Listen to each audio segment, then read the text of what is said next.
Ay, good morning ho. Ngayong araw ho natin magdi-deliver ho tayo ng similya na kalimango galing ho ng Bicol. At ngayon ho dito po natin dadalhin sa Sabitan, Malolos. Dito ho tayo ngayon sa Sabitan, Malolos at kumuha po ang ating kliyente na si Tatay Ruben. Tatay Ruben, maraming salamat po sa pagkuha ng alimango. Thank you po. Yan, thank you po. Maraming salamat po.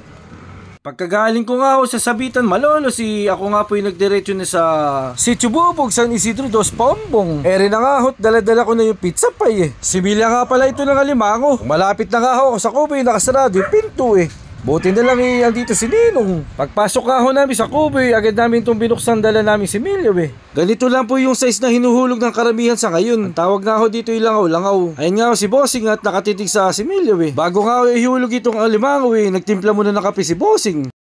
Dito ho talaga sa Kuboy, libre kape. Kape ho tayo. Ayan kape muna.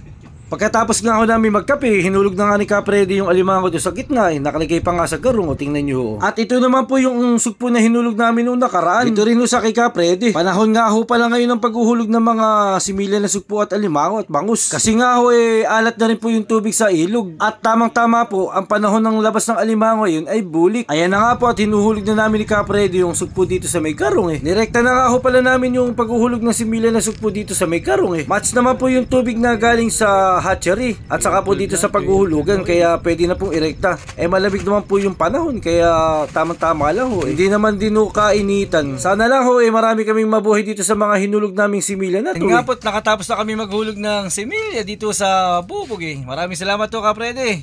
Ayan po, maraming salamat sa kay Bolan. Thank you po.